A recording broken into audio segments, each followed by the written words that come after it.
What is going on, everyone? Welcome back to another episode of the H Panel, the show where I bring on guests from all different backgrounds to talk all the things mental health. I'm your host, Harry Potvin, and today I have the pleasure of being joined by Hazel Antiporta. Hazel is a certified hypnotherapist, NLP, EFT, and time techniques practitioner. She coaches people that are looking to heal their inner child in order to break through their mental blockages. Hazel was so fun to talk to, and I wanted to thank her again for coming on and having this discussion with me. Also, I probably seem tired, and I'm just going to be completely honest. I watched that Jake Paul and Ben Askren fight last night, and honestly, judge me if you want, because rightfully so. I don't know why I watched it. I was rooting for Ben. You got to give some credit to Jake. And honestly, I cannot believe I said that. And I can't believe I even watched the whole thing. And I can't believe I lost sleep over it. So that's where I'm at today.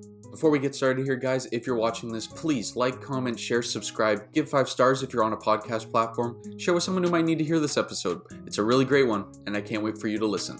I'll talk to you all very soon. I'm going to go nap. Peace. I'm Harry Potvin, and this is the H Panel.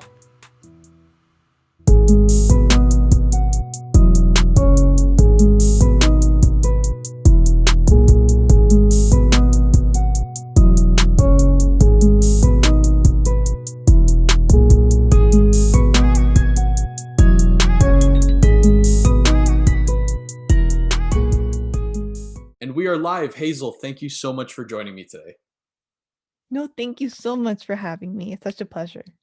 Before we get into our discussions today, I wanted to get to know you a little bit better. So, what kind of got Mhm. you into the whole coaching business? Good question. A few years ago, my ex, long-term relationship, we dated for 3 years. At the end, we broke up because he cheated on me, not once, but like twice. And a lot of people might think that it's a sad story. Yes, but like I had to find out why I was going back to him. Because at the end, even though I know he hurt me, a big part of me still wanted to go back to him.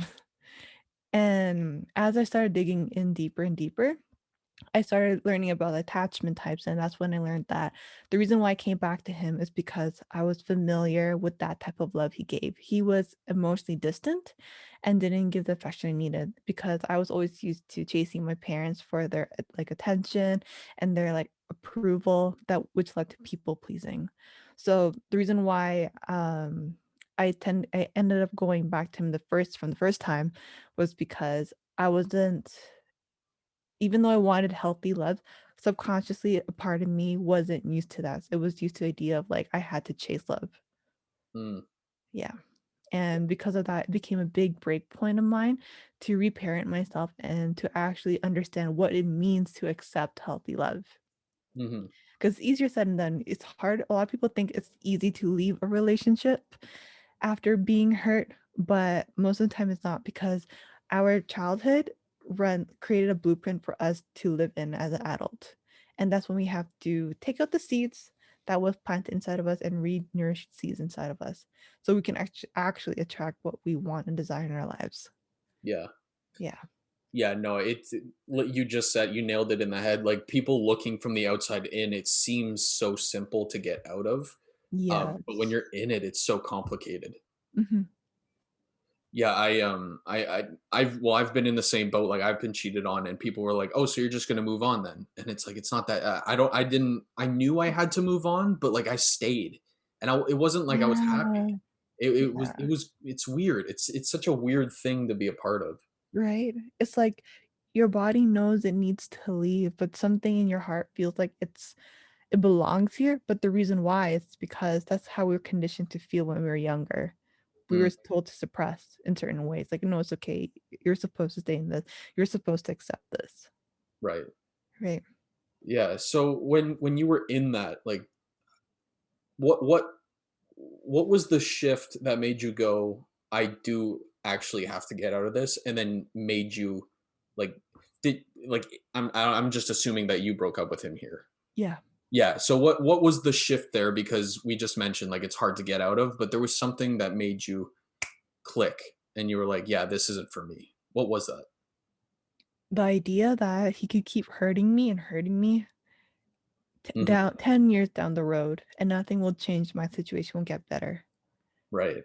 Right. Yeah, to me, that made me feel like I was going to be stuck in this loop forever, and I was going to be, like, chained in bondage to this idea of, like, what love is. And I was like, "No, I don't wanna go down this rabbit hole anymore." I had to Right. leave. Yeah, no, good on you, because a lot of people, they don't. And there's so many unfortunate scenarios where people are just stuck in this relationship that, like, is not beneficial for either person, and Mm-mm. it eats away at you both mentally and sometimes physically too. It's such a deteriorator. Yes. A Mhm. big one. And that's when I learned that, like, I need to, even though my parents weren't present in my life when I was younger, like, that often, that's when I had to learn how to reparent myself and be the parent I needed to be. I needed myself to be. Because at the end of the day, our parents are just parents. They're just roles sometimes they don't even have the resources to actually be in. And as we grow older and older, as we develop these resources, we have to learn how to reparent ourselves. Mm, Yeah, so yeah, that's what right. thing I learned. Right. So your method is, you talked about healing your inner child. Mhm. So when you talk about that, what do you mean by that? So, essentially, the inner child focuses on a lot of okay, so the inner child is basically you who is very vulnerable, just is alive and just feels so free and loving. It's the most vulnerable you in a way that you feel safe. The wounded child is basically someone who's been hurt so much that they were told to shut off that vulnerability. They had this fear of abandonment, fear of vulnerability, or even like fear of going outside their comfort zone because they've been told so many times that like you cannot do this, you cannot do this. It became like a form of trauma Mhm. that made them who they are today in their adulthood. So, what I like to do is help you reach into your inner child and see that like your world is actually your playground. You don't have to feel safe. You get like this whole world is made for you to be safe. Right. It's the people who hurt you who make you feel otherwise. And that's when reparenting comes in. And that's when I show you that you are like lovable. You are enough. So, because sometimes these narratives are like the biggest lies we tell ourselves. It's because the people who around us shut us down because they were scared. Mm. Mhm. Yeah, 100%. Like, it's so hard too because half the time, we experience this, like, bad relationships or like just very negative situations where like that the narratives begin. It happens when we're at such a young age, where Yeah. like our brains are still getting hardwired and we're still, growing up to be who we're supposed to be. All these situations kind of influence how you think, and that happened to me too. Like, growing up, I always talked myself down. I always said I was a piece of shit, no one would Mm. like me, because of like relationships, friendships, like external sources that would like influence how I was thinking. Like, it's so unfortunate because once that's in your brain and you grow up thinking that, it's so hard to crack that. Exactly. Exactly. And sometimes we run off these ideas that like, oh, we need to do more, we need to do more, we need to hustle more, we need to hustle more. But who told you that you have to do more? Mm, Like, is it actually your desire, your goals? Like, yes, that could be one factor and that's really good. Or is it the people around you that you're not enough right now? yeah. And you're chasing this idea of success that's not really who you are. Hmm. Right. Yeah, I feel like we underestimate, because a lot of us were like, I don't know when this relationship of yours where you cheated twice, I don't know when that occurred for you, but Mhm. for me, like, just bad relationships in general, not even just girlfriends, but like friendships and stuff. Friendship families, yeah. Yeah, like it happened all throughout like high school. Same. So I think we underestimate like the power that each of those negative interactions has on our brain. I think we just kind of assume we'll grow out of it.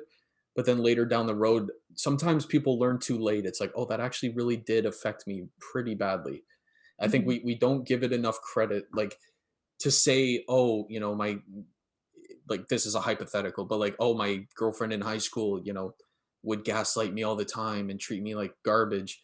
But then when you say that still affects me now at 40, people go, grow the fuck up. Yeah. Like, your high school girlfriend, you're 40 years old. Become a man or a woman. Like, grow up and move on. It's hard. It It's is very hard. hard. Yes. So hard. Yeah.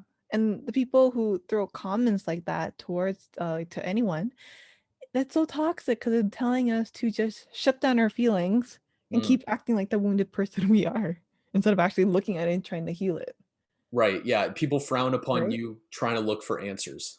Exactly. Like like first of all, this is not you, this is me. So let me deal with it. Yeah, like, Yeah. so stupid. Mhm. So, how were you able, to heal your inner child? Like, were there some certain methods or techniques that worked best in your journey? Yes. So one of the techniques I like to do is like for myself, I do this like once a week, is ask like I do some journal prompts like you could use this too, you might like it. What was it? I did this morning. It's how if you were like going to look at your life today, how would baby Harry see it? Mm, Right? And then it's like, oh, I see baby Harry. He keeps like hustling, but he's not taking time to reflect. And it's like, that could be something. Why are you like hustling, not taking the time to reflect? Why aren't you sitting down?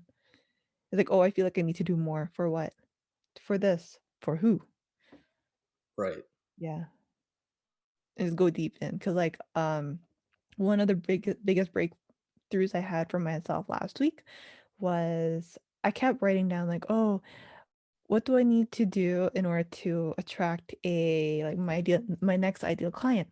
I have to do this, and this. And like, oh, that's so weird. Why aren't I preaching the idea of like working out as often than I actually am? Like, oh, I'm busy. And like, oh, then why am I not putting myself first? Like, oh, because I need to do this.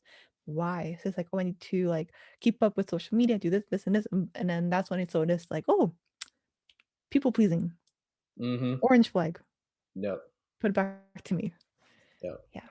I'm right there with you. I'm a huge people pleaser, and it's I think people who aren't don't understand how exhausting it is even without us trying. Like, Yeah.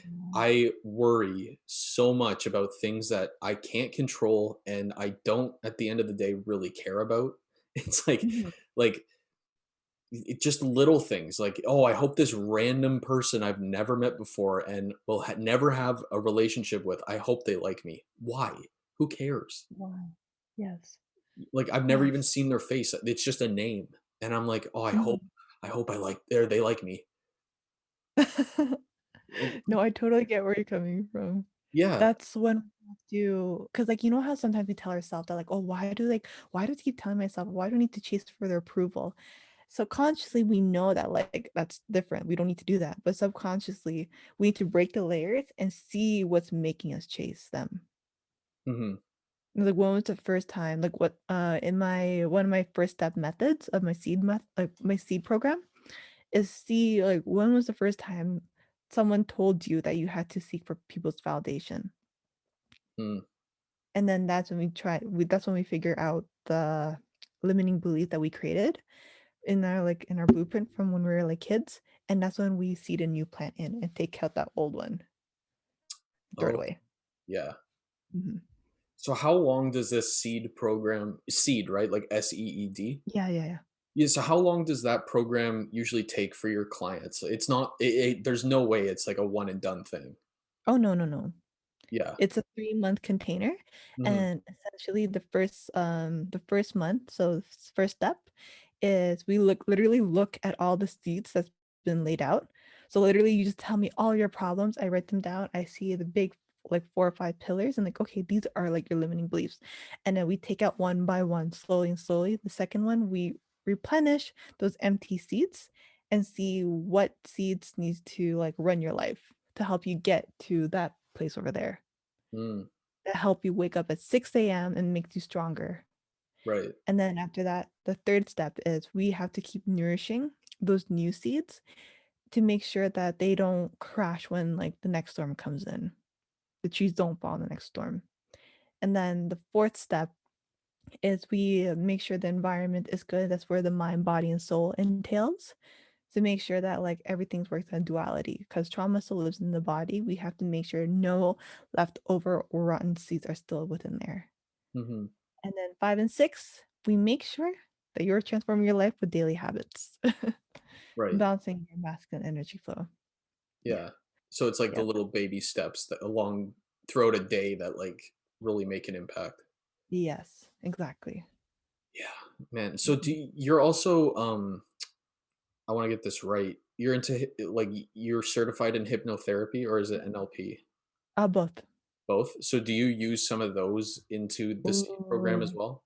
yes. Yeah. It's funny because like, a lot of my clients, they would come in and they're just like, "Oh, I you can't make me cry. I never cried in years." I'm telling you, Harry, 5 minutes and I'm like, "Hold on, I need a box of tissue." I'm like, "Yeah, it's right in there." I love those people. Yeah, I'm never gonna cry. And then they Yeah, cry, you're bawling. right. You like it's like a hose that's on, but you have it plugged, and then you finally just let the water go. You're like, oh shit. Literally, Yeah. literally. I 'Cause bet a that lot feels so good though. it does, it does. It's releasing. Mhm. 'Cause it's like, even though we consciously think that like, "Oh, we have no problems, we have no problems." Once we go inside the walls between your conscious and your subconscious, we see everything that's out there. You might remember things that's, like, literally generational. It's not even you. Like, when I did, my program the first time, like, when I was testing it out, I saw that I was carrying a sense of fear of abandonment, but it wasn't even mine. It was, like, my great-grandma. Huh? When she was rejected as a kid, like, her parents couldn't afford her, like, to have a baby, and they're like, "No, we need to, like, give her away, blah, blah, blah," and then after that, when she was growing up, apparently she was been told that, like, "You're not enough, like, you're not we didn't even plan you in Mm, our lives," and my mom told me that. I'm like, "Oh, okay, so these generational things are actually generational." right. Yeah. Wait, so how does that work? So is it Mhm. is it brought onto you generationally because your great grandma was expressing those concerns and it just kind of trickled down, or was it like genetically? That I would say both.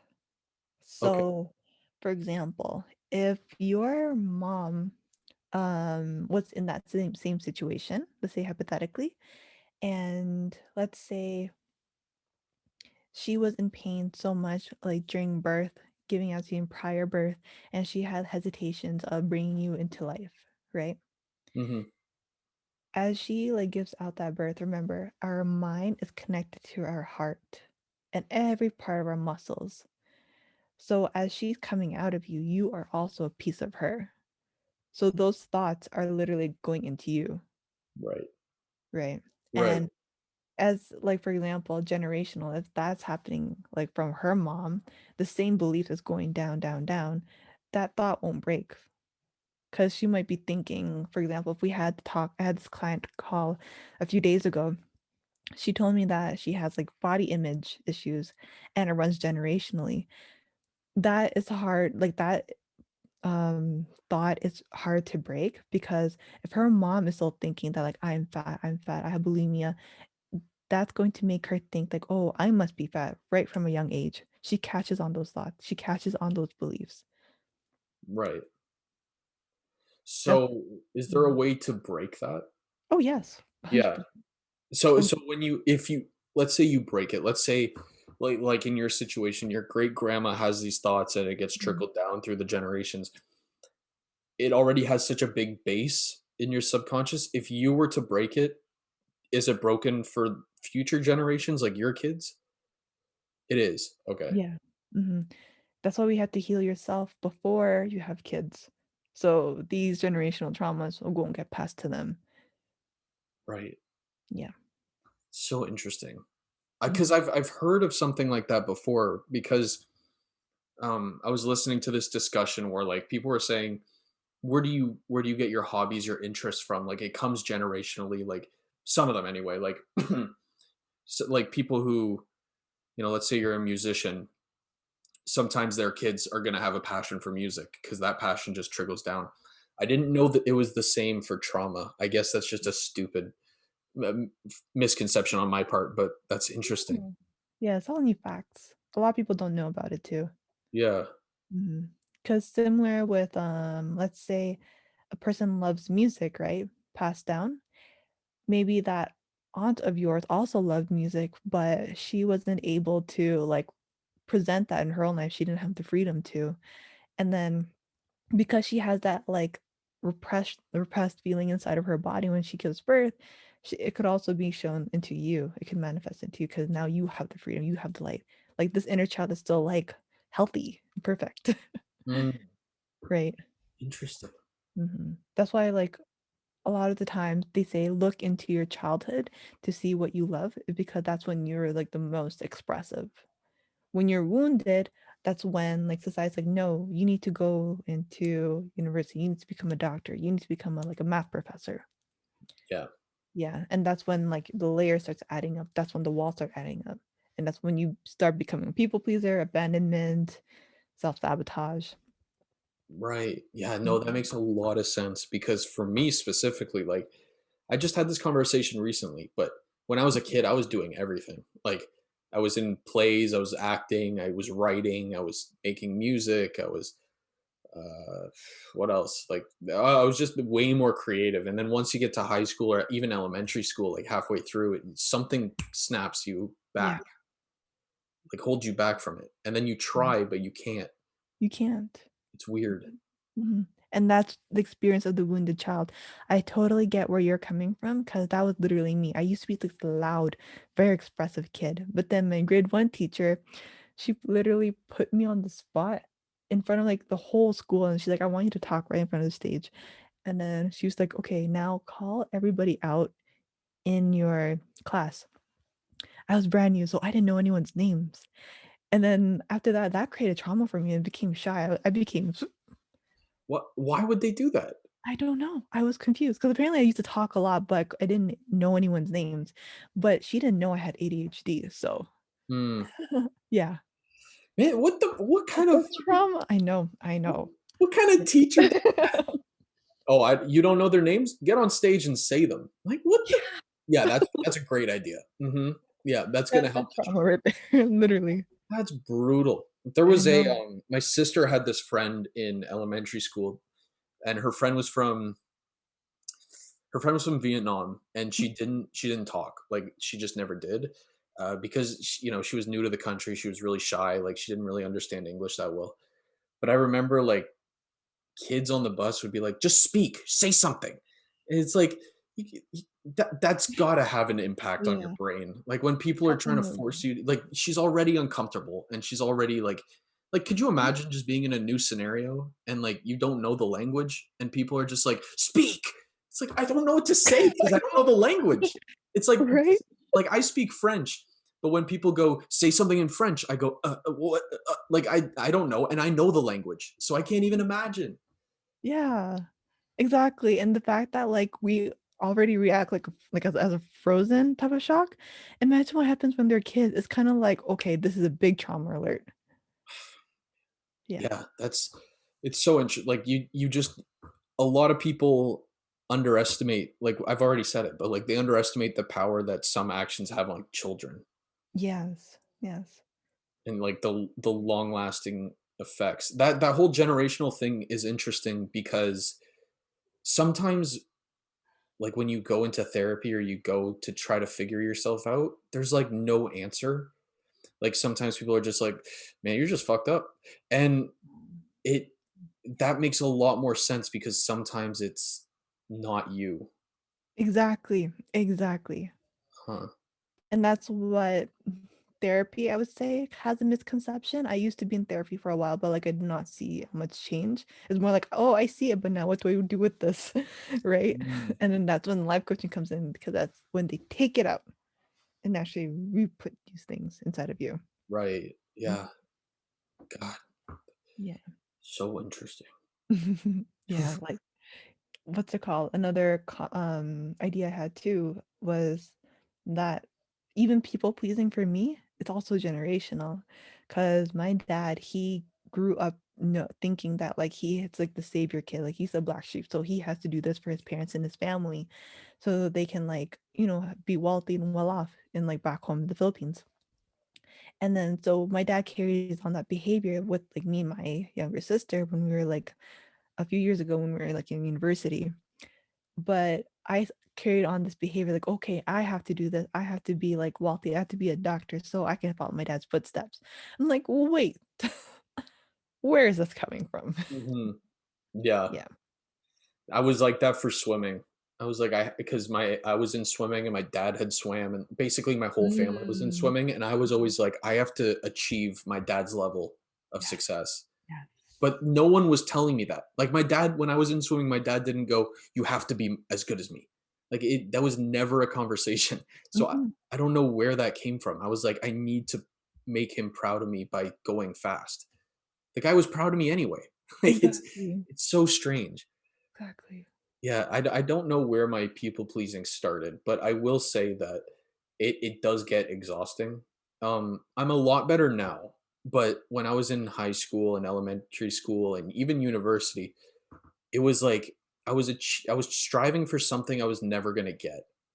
Mhm. I wanted I all feel the you. acknowledgement, I wanted all the praise, I wanted everyone around me to be good, be happy, but they were already happy. Be Yeah. They were my friend, they liked me because I was who I was, but I was striving for something that I wasn't. It's so weird.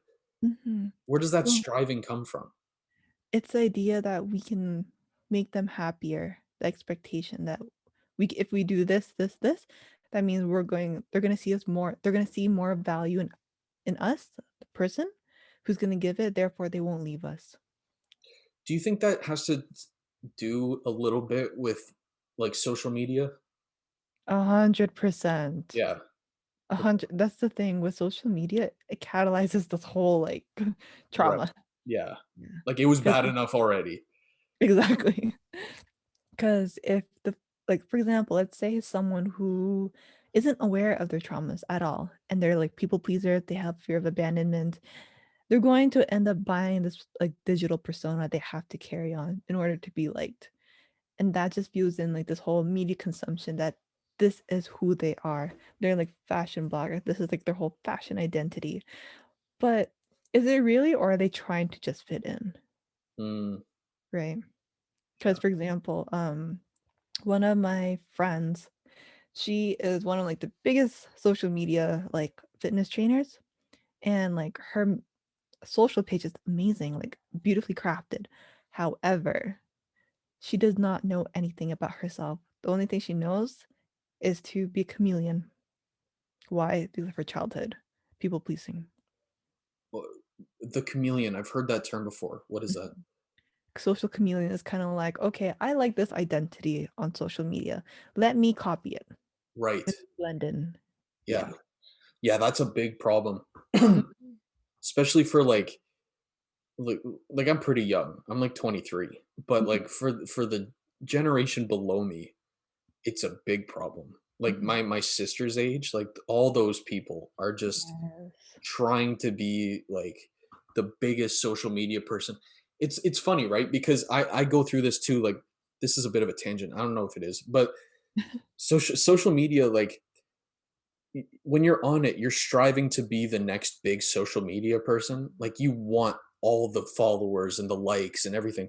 Once you're out of social media, you kind of realize that no one gives a crap. Like Years. it's so weird. It's like a whole different universe almost. Like Yeah. when you're in it, because I follow some people. Like I do. This is a great example. I do yoga with Adrian. Do you know Mhm. her? No. No, exactly. Okay, so I do yoga with her. She's got like 10 million subscribers on YouTube. And I'm like, 10 million? Wow, everyone must know her. And everyone I've talked to has said no. But when you're in that zone, you're like, wow, everyone knows her. She's so popular. You know Ah. what I mean? And then when you get Yeah. out, you realize, yeah, there's 8 billion people, dude. Like social media is just a tiny microscopic part, but you forget that when you're in it. You get sucked in and your amount of likes and amount of followers and amount of reception makes you feel inferior. Exactly. But now we have to ask ourselves, why do we feel inferior to those numbers? Why do we put our value into these numbers, these analytics? Where's this coming from? Like, Mhm. why is our worth attached to like social media? Because when you attach value into like an item or proposition, we have to see like what kind of thoughts are we feeding this into? Because if we strip your your name away from everything, let's say you own like a three car garage house and like a Ferrari. If we attach you to who you are and we disappear it, like make it disappear, we'll see that there is nothing. Mm, And if we see that there is nothing, that means we can see that there's underlying like traits of codependency, people pleasing, parent pleasing. right. Yeah, Yeah, you try to fill your that void with, like, physical things or, like, exactly. praise. And that Mhm. kinda goes back to the whole relationship thing, because this was another thing we were talking about is, like, um, like, not evaluating, but, like, relating your own worth to how your relationship is going. Yeah, Do you find a lot of clients go through this? a lot, Yeah. a lot. I know a lot of people like that. Yeah. It's like, "Oh, I just hit this milestone today. That means the relationship is going well." Mhm. It's like, but what's bigger than that? Are you guys learning? Are you guys growing? Are you guys expanding? Because a lot of people have this misconception that relationships are just there to, build a life up with someone, like reach these milestones that social media wants you to. I'm like, yes, that is a thing. But relationships are also spiritual mirrors of what you're going through and what you need to learn about yourself. Because Mm. they know the most intimate part of you. And if they trigger you in certain ways, it's kind of like, whoa, you need to do healing on that. One example is so my boyfriend and I, we just reached 1 year together. Oh, congrats. And thank you, thank you. And yesterday was Valentine's Day, right? Mhm. We didn't want to do anything like big because we're gonna celebrate 1 year next week. So he was like, "Oh, but Hazel, I forgot to ask you, how do you feel about Valentine's Day? Are you okay with that?" I'm like, "Yeah, I'm okay with it. And like, I don't care about it." But then, like, wait, where is this coming from? Because I used to love Valentine's Day. I used to be a big person to celebrate it. But then I realized that after so much repression on like bad, like traumatic relationships, I always had like a negative connotation with Valentine's Day since. So when he brought that up and I started thinking, I just started bawling. I was like, Mm. wow, I forgot I needed to heal these like sides of me. And because I put so much emphasis on like the milestones of the relationship, I saw that I put my worth into it because that was like the only thing that made me before. Right. Yeah. Yeah, I just had this conversation with my girlfriend as well. Hmm. Because yeah, yesterday was Valentine's Day, and I don't think mine was necessarily because of anything traumatic. I just Valentine's Day, I was always like, if you're not treating your woman every other day, like, what are you doing? Yeah, yeah. That's You my know? boyfriend said too. It's like it's like Bell Let's Talk Day. Like, Yeah. people are hashtagging, and I'm like, I've never seen you talk about anything mental health related Yeah. ever, or Mhm. even like to a more extreme sense, like Black History Month. It's like the month is great. It is. It really is. But if you're not like, if you kind of just push it to the side for the rest of the year, like what? It's just Yeah. weird to me. Like these Yeah. days are important. They are, but like some people just use that day and they don't like Mother's Day, Father's Day. It's the same Yeah. thing. Like I love my mom, but the rest of the year you won't talk to them. Like or Christmas. Like it anyway. Mhm. Like so Valentine's Day was always for me like I do really like Valentine's Day, but Mhm. it's not. I'm not gonna try to Yeah. treat it super special. You know what I mean? Like I'll Yeah. still spoil whoever I'm with, but like I'm not gonna make it a huge deal Huge because if I'm thing. because then you have to Yeah. maintain that anyway.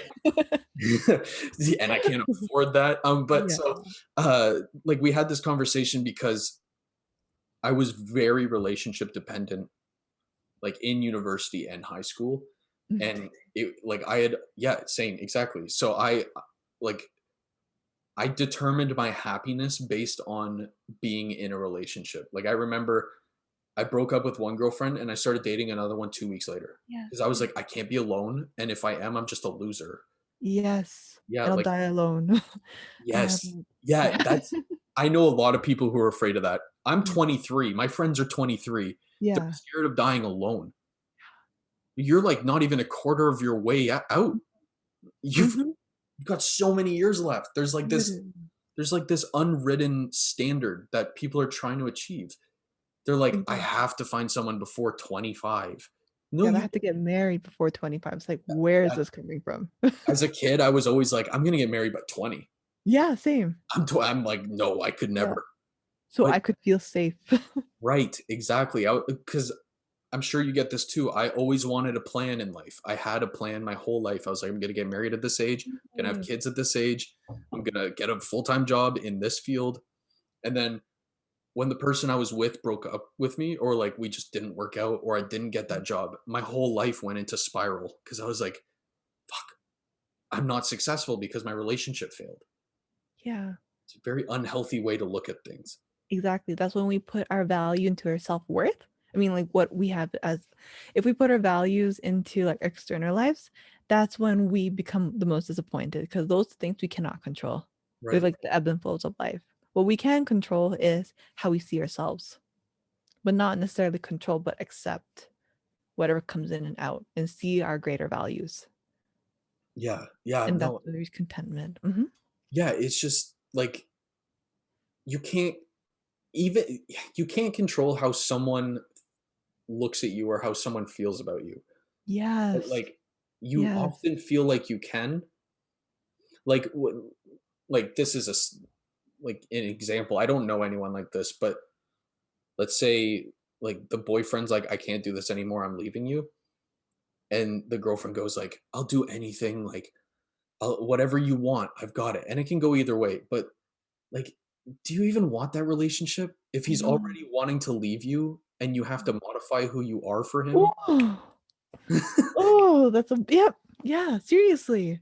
I've been in that boat.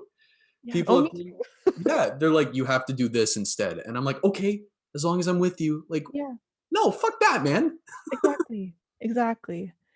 And the reason why we do that is because we were taught to that we had to accept anything in order to be in people's lives. It's brutal. Yeah. Yeah. But the good thing is that a lot of people are finally becoming aware like us and we're getting Mhm. out of this rat race. Yeah. Hmm. Yeah, no, it's definitely getting a lot better. I know a lot more self-aware people. Like this isn't even a shot at like our parents' generation, but like they were just taught like they had to get married young, they had to be Exactly. happy forever, and like a lot of relationships like they don't address their problems and they're just unhappy forever. Like but they're like we have to stay married. I Hmm. don't think that's the case anymore. I know a lot like way more people are marrying late, which is Hmm. great because not only are you figuring yourself out, but you're finally like realizing exactly what you want in a partner. Yes. Whereas before it was like my family, my parents' generation, they all married in high school or like all like got together with their significant other in high school. That's a lot. Like you Exactly. grow a lot from high school. Oh, a lot. A Mhm. lot. Hmm. Yeah. So so in your work, do you do you usually do individual or are you in relationship work as well? No. It's funny because a lot of people come to me for external reasons. It's like, oh, I'm not attracting the guy I want, or like, oh my God, I need Hazel. I need to find someone before 25. Can you help me? I'm like, yeah, yeah, yeah, sure. But then at the end, I teach them that they have to find themselves. Right. Yeah. Yeah, because there's always an underlying thing there. Always, Yeah. always. When we try to search something, remember we when we search for something that's out of our reach, that's when we become the most disappointed. And that's when we like, sense loneliness. But when we start seeing that we have to seek contentment within ourselves, that's when we find fulfillment and contentment. Right.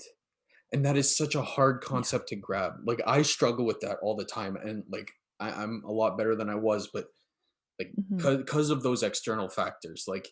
seeing people succeed on social media or Hmm. seeing people in a really happy relationship when you're single or just like someone making more money than you like Yeah. you see all these things and you kind of almost forget for a second like wait, I got to be happy with myself first and then maybe those things will come.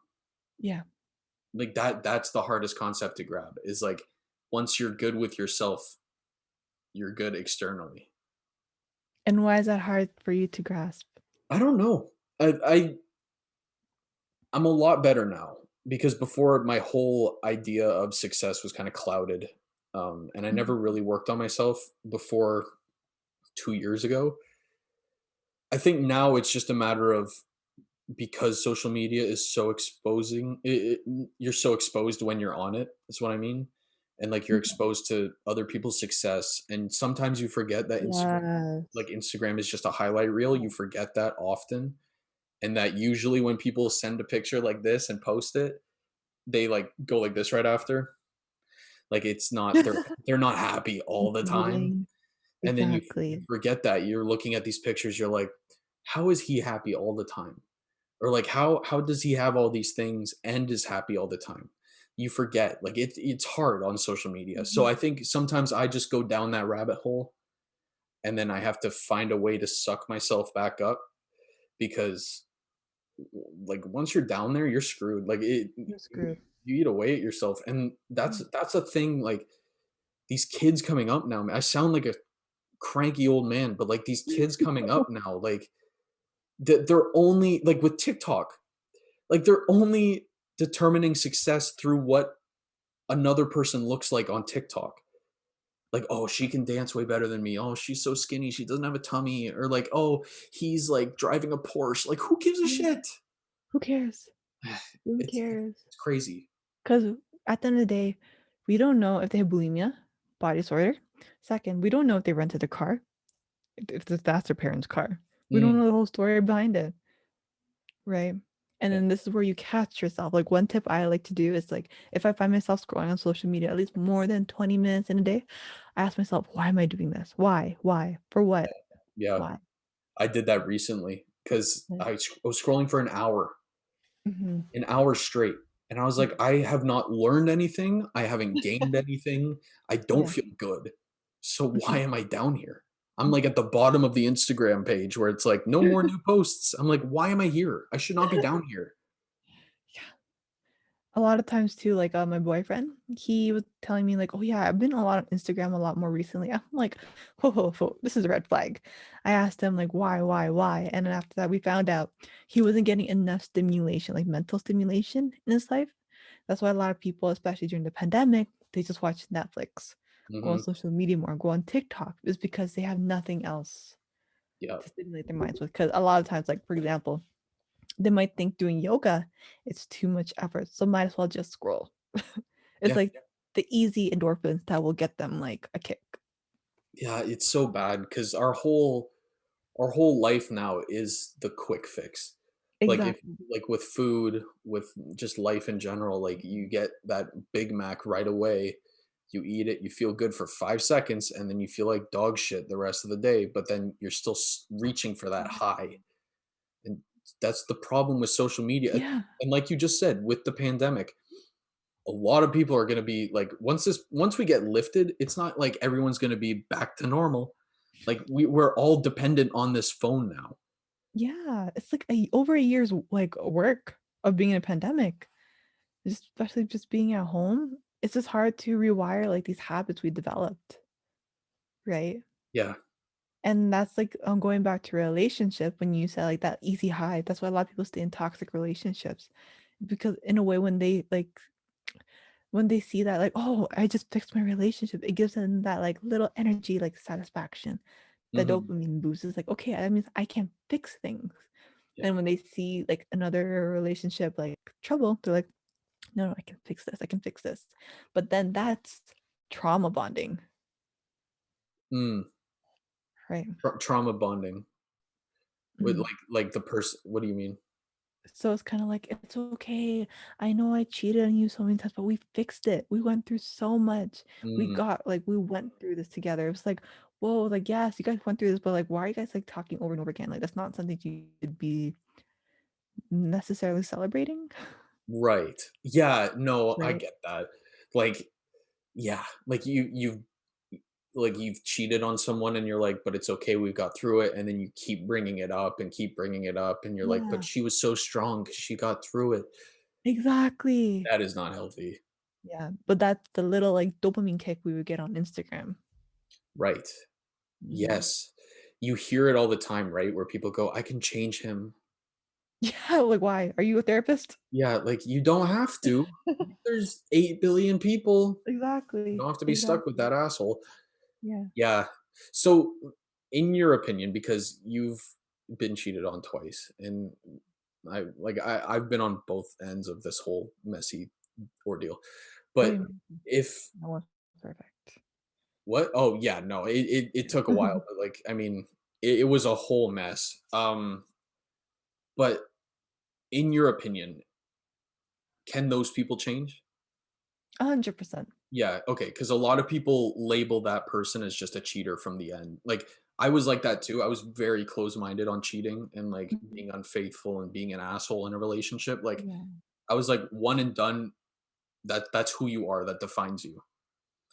And then, the universe has a very funny way of going, "Actually, you're also a piece of shit." And then it kinda makes you take a step back and go, "Wow." Mm. But, yeah, no, there's a lot of people who are very close-minded about it. And I'm not saying, like, if you get cheated on, stay with them, Yeah. but definitely talk to them and see what's good. Mhm. And we have to remember that a lot of times people don't cheat with a negative intent.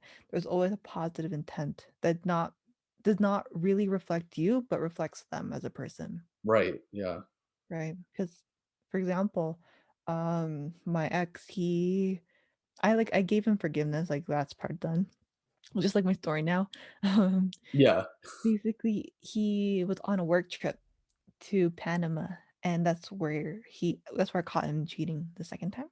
Mhm. And as I started looking into this more and more, I was like, "Oh, this is really not me, it's just him," because he has, like, drug addictions, alcoholic addictions. So when he sees, like, these type of, like, environment, it to him is a stimulant. That's what he enjoys, and that's a byfactor of his own childhood.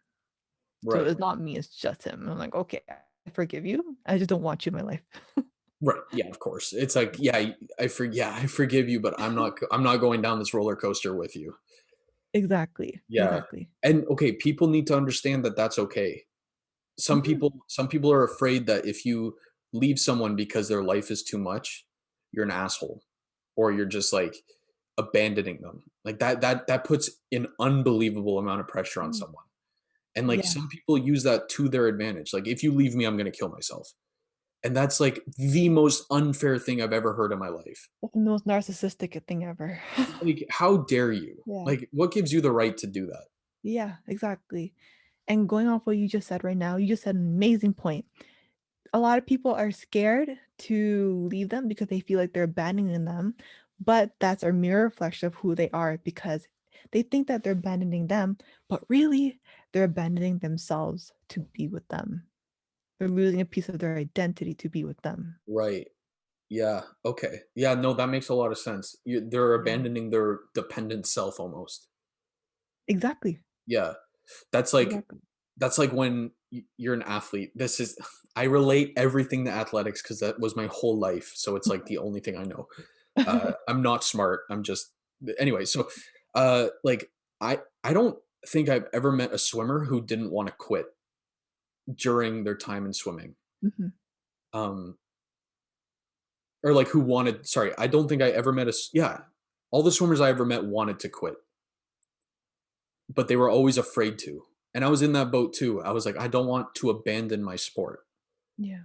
But it's like, if it's not in my case, like, I love like, I always had those thoughts, but, like, at the end of the day, I'm really thankful for it, but for some people, like, the sport they're in or the hobby they're in or the program they're in or the lifestyle they chose, it's really not great for them. Like, Yeah. it's one thing to, like, meet up with a minor inconvenience and wanna abandon ship, that's not great, but if it's, like, legit deteriorating your mental state, don't put that pressure on yourself. Yeah.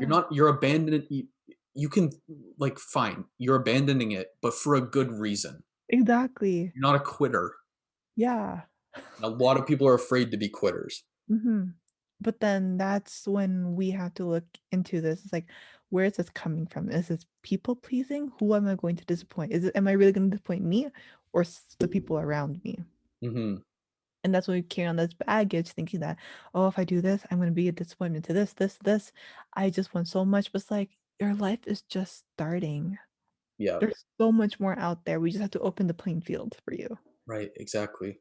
Mhm. So, is there a way, let's say you are a people pleaser, and it's Mhm. okay to be a people pleaser, but there's definitely a boundary. Boundaries. So, how do we set those boundaries for someone? What's one example?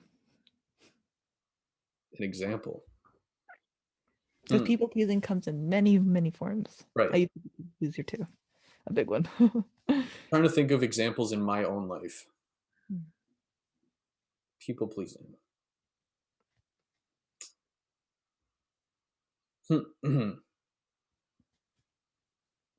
Let's say, like, this isn't even me, but I knew someone like this. They were in the sport they were in because their dad wanted them to. Like, their family wanted them to be in the sport that they were in, but they really didn't have a passion in it. But Mhm. they wanted their family to be proud of them. Mhm. And you could just, like, with talking to them, you could just tell that, like, they hated what they were doing. So how do we set those boundaries where we give them the confidence to go, "Hey, I actually wanna try something else." 'Cause To know it's mm, terrifying to go in front of your family like that. is to know that now this is where like the deep healing comes in. It's easy to say or to say than done because it's to know that like inside what you want to do will give them a greater output in life.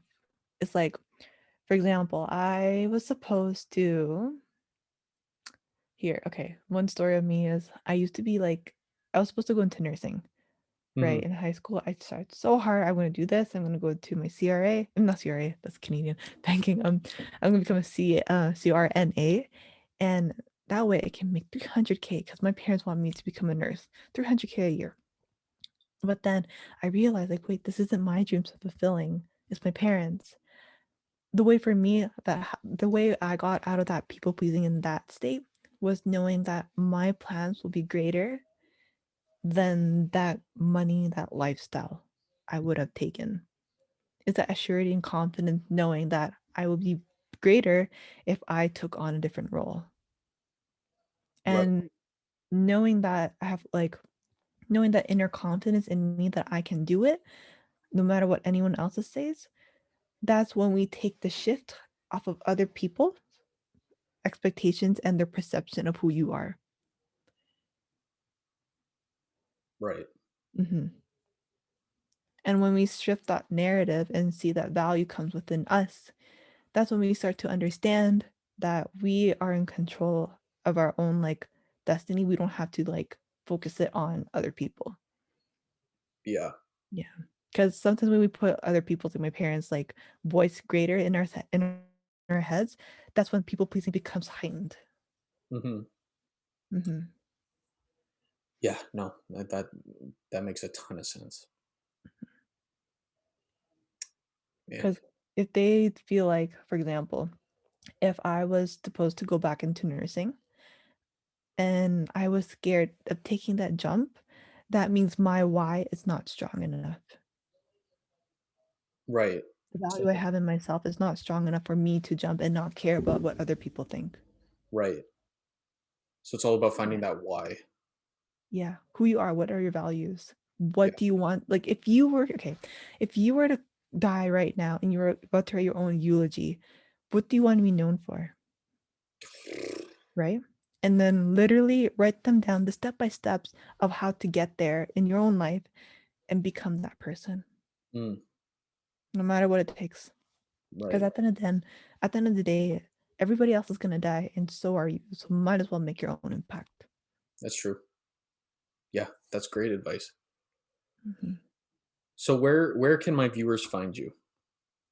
Thank you for asking. So for IG, my IG handle is at project PROJECT Antiporta Antiporta. So Project Antiporta, and my website is projectantiporta.com. Perfect. I don't even think I follow you on Instagram, so I'm gonna hit that Oh, follow. Yes, I'm gonna I call you back. yeah, I'm so sorry. How dare I? No, it's okay. Don't worry. I'll Dependent. put all those links down below. Hazel, this was a lot of fun. Thank you so much for joining me. No, thank you. I actually learned a lot from our conversation as well. Yeah, I hope viewers kind of, instead of go up, I hope they actually take something from this, because I learned a lot as well. Beautiful. Thank you. Thank you for having me. Of course. And to all my viewers, I will see you guys next time.